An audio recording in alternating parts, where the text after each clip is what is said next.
আসসালামু আলাইকুম। স্বাগত সবাইকে শ্যামলী ম্যাথস কর্তৃক আয়োজিত আজকের এই অনলাইন ক্লাসে। সাথে আছি আমি doctor Rakiba নাজদিন, lecturer Shyamoli maths. আজকে আমি আলোচনা করব ম্যাথসের দ্বিতীয় বর্ষের basic pathology and microbiology subject থেকে খুবই কমন একটি ভাইরাল ডিজিজ, সেটা হচ্ছে ডেঙ্গু ভাইরাস। আশা করছি সবাই ভিডিওটি মনোযোগ দিয়ে দেখবে। তাহলে আমরা প্রথমেই জেনে নিই ডেঙ্গু ভাইরাসটা আসলে কি। Dengue is a mosquito borne infection. Dengue হচ্ছে একটি মশাবাহিত রোগ which is caused by dengue virus, যেটা কারণ হচ্ছে ডেঙ্গু ভাইরাস। তো এবার আমরা দেখব ডেঙ্গু ভাইরাসের কি কি ক্যারেক্টারিস্টিক্স আছে। ডেঙ্গু ভাইরাসের ক্যারেক্টারিস্টিক্সের মধ্যে প্রথমে আছে number 1, it is a flavi virus. Flavi virus মানে এটা হচ্ছে একটা strand RNA virus. Number 2, it has 4 serotype. 4 serotype মানে ক্লোজলি রিলেটেড 4টা ভাইরাস থাকবে, যেমন ডেন 1, ডেন 2, ডেন 3 অ্যান্ড ডেন 4। এই 4টা সেরোটাইপই কিন্তু ডেঙ্গু ভাইরাসের থাকবে। নাম্বার 3 হচ্ছে incubation period 2 to 7 days। Incubation period বলতে আমরা বুঝবো কোনো একটি ভাইরাস শরীরে প্রবেশ করার দিন থেকে সিমটম প্রকাশ পাওয়ার দিন পর্যন্ত মাঝখানে যে সময়টা, সেই সময়টাকে আমরা বলবো ইনকিউবেশন পিরিয়ড।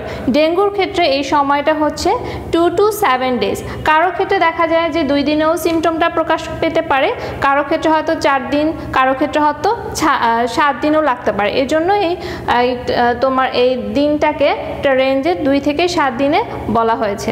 এরপর আমরা দেখব হচ্ছে ভেক্টর। ভেক্টর হচ্ছে ভাইরাসটা যে বহন করে তাকে বলা হয় ভেক্টর। ডেঙ্গুর ক্ষেত্রে ভেক্টরটা হচ্ছে Aedes aegypti is the primary vector. Primary vector হচ্ছে এডিস এজিপ্টি এবং mosquito primary vector and host. যার শরীরে ভাইরাসটা বংশবৃদ্ধি করে তাকে বলা হয় হোস্ট। যেমন হোস্ট এখানে আসবে all races and sexes are affected. সব বয়সী নারী পুরুষ সবাই এই ভাইরাস দ্বারা আক্রান্ত হতে পারে। এরপর আসি মোড অফ ট্রান্সমিশন। এই ভাইরাসটা কিভাবে ছড়ায়। Dengue virus enter into the body through the biting of an infected female Aedes aegypti mosquito. Dengue ভাইরাসটা শরীরে প্রবেশ করে biting of an infected female Aedes aegypti mosquito, মানে একজন ফিমেল এডিস অ্যাজিপ্টি মস্কুইটো কামড়ের মাধ্যমে। কিন্তু অবশ্যই এটা খেয়াল রাখতে হবে, মস্কুইটোটা কিন্তু অবশ্যই ফিমেল মস্কুইটো হতে হবে, ফিমেল এডিস অ্যাজিপ্টি মস্কুইটো। কোনোভাবেই মেল এডিস অ্যাজিপ্টি মস্কুইটো দ্বারা কিন্তু ডেঙ্গু ভাইরাসটা ছড়ায় না। এবার আমরা দেখব ডেঙ্গুর ক্লিনিক্যাল ফিচার। ক্লিনিক্যাল ফিচারটা আসলে সিভিরিটির উপর ভিত্তি করে 3 ভাগে ভাগ করা হয়েছে। নাম্বার 1 হচ্ছে classical dengue fever. Classical dengue fever আমরা ওই ধরনের ডেঙ্গু ফিভারকে বলবো যারা যে সমস্ত ডেঙ্গু ফিভারে তোমার ডক্টরের পরামর্শ মতো বাসায় বসেই চিকিৎসা নিলে মোটামুটি পেশেন্ট সুস্থ হয়ে যায়। তো সেক্ষেত্রে কী কী সাইন সিমটম থাকবে। নাম্বার 1 হচ্ছে fever, sudden rise of temperature. জ্বর থাকবে এবং জ্বরের টেম্পারেচারটা হঠাৎ করেই বেড়ে যেতে পারে। নাম্বার 2 হচ্ছে হেডেক, মাথা ব্যথা থাকতে পারে। সিভিয়ার মাসেল পেইন, যেটাকে আমরা বলবো মায়ালজিয়া, শরীরের যে মাসেলগুলো আছে সেখানে অনেক বেশি ব্যথা থাকবে। Joint pain, arthralgia and retroorbital pain. Retroorbital pain মানে চোখের চারপাশে অনেক ব্যথা থাকবে, কারণ চোখের ভিতরে যে প্রেশারটা আছে সেটা বেড়ে যাওয়ার কারণে চোখের চারপাশে ব্যথা থাকতে পারে। এরপরে নাম্বার 2 যেটা আসবে সেটা হচ্ছে ডেঙ্গু হেমোরেজিক ফিভার, মানে ডেঙ্গু ফিভারটা হবে সাথে সাথে রক্তক্ষরণও থাকবে। এক্ষেত্রে ডেঙ্গু ফিভারের ক্ষেত্রে রক্তক্ষরণ কেন হয় সেটা অবশ্যই তোমরা জানো, কারণ ডেঙ্গুর প্রথম এবং প্রধান যে সমস্যাটা তৈরি করে সেটা হচ্ছে আমাদের শরীরের যে প্ল্যাটিলেটগুলো আছে, প্ল্যাটিলেটের কাউন্টটা এটা অনেক বেশি কমিয়ে দেয়। প্ল্যাটিলেটের কাজে কিন্তু আমাদের হচ্ছে প্ল্যাটিলেট রক্ত জমাট বাঁধতে সাহায্য করে। তো যখনই প্ল্যাটিলেটের কাউন্টটা কমে যায় আলটিমেটলি দেখা যায় যে রক্তগুলো জমাট বাঁধে না, যার কারণে হেমোরেজটা হয়ে থাকে। তাহলে ডেঙ্গু হেমোরেজিক ফিভারের ক্ষেত্রে কী কী থাকবে দেখো। Present all symptom of classical dengue fever. Classical dengue ফিভারের যে আমরা সিমটমগুলো পেয়েছিলাম, যেমন ফিভার থাকবে, টেম্পারেচারটা অনেক বেশি বেড়ে যাবে, মাথা ব্যথা থাকবে, শরীর ব্যথা, জয়েন্ট ব্যথা, চোখের চারপাশে ব্যথা, এগুলো তো থাকবেই। সাথে তোমার গ্যাস্ট্রোইন্টেস্টাইনাল ব্লিডিং থাকবে। গ্যাস্ট্রোইন্টেস্টাইনাল ব্লিডিং, গ্যাস্ট্রোইন্টেস্টাইনাল ট্র্যাক বলতে আমরা বুঝি মুখ গহ্বর থেকে শুরু করে রেকটাম অ্যান্ড অ্যানাল ক্যানাল পর্যন্ত যে ট্র্যাকটা আছে সেটাকে আমরা বলবো গ্যাস্ট্রোইন্টেস্টাইনাল ট্র্যাক। এখানে যদি কোনো ব্লিডিং হয় হয় তাহলে সেটা আমরা কিভাবে বুঝবো? দেখা যায় স্টুলের সাথে তোমার এক্সেস ব্লাড যেতে পারে। যদি গ্যাস্ট্রোইন্টেস্টাইনাল ব্লিডিংটা হয়ে থাকে তাহলে অবশ্যই যে ফিজিশিয়ানের আন্ডারে উনি আছে উনি তাকে কনসার্ন করে দিবে যে আপনি টয়লেট করার সময় খেয়াল রাখবেন যে আপনার স্টুলের সাথে বেশি ব্লাড যাচ্ছে কিনা বা কোনো ব্লাড যাচ্ছে কিনা। এরপর নাম্বারটা হচ্ছে এপিস্টেক্সিস। এপিস্টেক্সিস মানে ন্যাজাল ব্লিডিং। ডেঙ্গু পেশেন্টের যদি হেমোরেজ শুরু হয় তাহলে তার ন্যাজাল ব্লিডিং হতে পারে।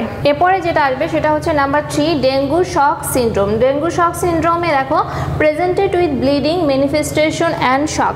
ও নাম্বার 2তে ডেঙ্গু হেমোরেজিক ফিভারে যেটা বলা হয়েছে যে তোমার গ্যাস্ট্রোইন্টেস্টাইনাল ব্লিডিং হতে পারে, ন্যাজাল ব্লিডিং হতে পারে। এই ব্লিডিং যদি কন্টিনিউ থাকে তাহলে কিন্তু আলটিমেটলি পেশেন্ট শকে চলে যাবে, কারণ অতিরিক্ত রক্তক্ষরণের কারণে পেশেন্ট শকে চলে যাবে। এরপরে যেটা আসবে সেটা হচ্ছে number 3, dengue shock syndrome. Dengue shock সিনড্রোমে দেখো presented with bleeding manifestation and শক।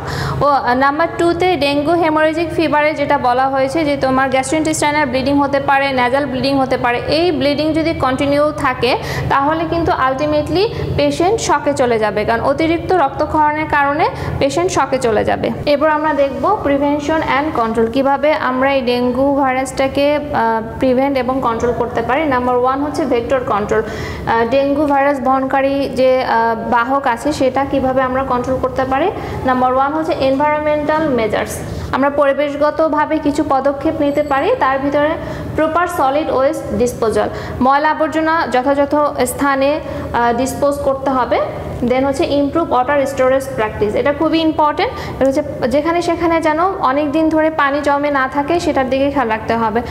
যেমন ভাঙা প্লাস্টিকের বক্স বা হচ্ছে ফুলের টবে, অনেক সময় দেখা যায় বাথরুমেও বালতিতে অনেক দিন ধরে পানি জমে থাকে, এগুলো যাতে না থাকে সেগুলো খেয়াল রাখতে হবে। নাম্বার 2 হচ্ছে কেমিক্যাল মেথড। কেমিক্যালি কিভাবে আমরা ভেক্টরটাকে কন্ট্রোল করতে পারবো। Application of appropriate insecticides to larval habitats for several week. প্রতি সপ্তাহে বা কয়েক সপ্তাহ পর পর যাতে করে এই মশার লার্ভাটা না জন্মাতে পারে এর জন্য প্রপার যে ইনসেক্টিসাইডগুলো আছে সেগুলো দিতে হবে। Number B prevention and control হচ্ছে কমিউনিটি পার্টিসিপেশন। কমিউনিটিতে যারা আছে তারা কিভাবে এই ডেঙ্গু ভাইরাসটাকে প্রিভেন্ট অ্যান্ড কন্ট্রোল করতে পারে। দেখা যাক protection of host from mosquito bite. হোস্টকে আমরা কিভাবে মশার কামড় থেকে প্রোটেক্ট করতে পারি। Keeping an infected person in mosquito net to prevent bite. যে অলরেডি ডেঙ্গু ভাইরাসে আক্রান্ত সেরকম ইনফেক্টেড পারসনকে আমাদের অবশ্যই মশারির ভিতর রাখতে হবে যাতে করে মশায় তাকে কামড় দিতে না পারে। দেন হচ্ছে using repellent such as DET 30% and coil. কিছু মশা মারার জন্য কিছু রিপেলেন্ট আমরা ইউজ করতে পারি, যেমন DET 30% যেটাকে আমরা অ্যারোসল হিসেবে জানি, অ্যান্ড কয়েল। এরপর যেটা শিখবো সেটা হচ্ছে treatment of dengue fever. Treatment number 1 হচ্ছে ফ্লুইড অ্যান্ড ইলেকট্রোলাইট ব্যালেন্স। পেশেন্টের অবশ্যই ফ্লুইড ব্যালেন্সটা ঠিক আছে কিনা বা ডিহাইড্রেশন আছে কিনা পেশেন্টের সেটা দেখতে হবে। সাথে সাথে ইলেকট্রোলাইট ব্যালেন্স যেমন সোডিয়াম পটাশিয়াম লেভেলটা ঠিক আছে কিনা সেটাও দেখতে হবে। নাম্বার 2 হচ্ছে বেড রেস্ট, অবশ্যই তাকে প্রপার বেড রেস্টে রাখতে হবে। Number 3 patient under observation if bleeding ochre or not. পেশেন্টকে অবশ্যই অবজারভেশনে রাখতে হবে যেন তার থেকে কোনো ব্লিডিং হচ্ছে কি হচ্ছে না সেটা দেখার জন্য। নাম্বার 4 ইফ হেমোরেজিক ম্যানিফেস্টেশন, যদি কোনো হেমোরেজিক ম্যানিফেস্টেশন হয় তাহলে অবশ্যই তাকে ইমিডিয়েট হসপিটালাইজেশন করতে হবে অ্যান্ড প্লাটিলেট দিতে হবে। আচ্ছা, নাম্বার 5 হচ্ছে প্যারাসিটামল। জ্বরের জন্য তাকে শুধু সিম্পল প্যারাসিটামল দিতে হবে। আজ এ পর্যন্তই। টপিক রিলেটেড যদি কোনো সমস্যা থাকে অবশ্যই কমেন্ট বক্সে কমেন্ট করে জানাবে। পরবর্তী দিন নতুন কোনো টপিক নিয়ে আবার তোমাদের সাথে দেখা হয়ে যাবে। সে পর্যন্ত ভালো থেকো, সুস্থ থাকো। আল্লাহ হাফেজ।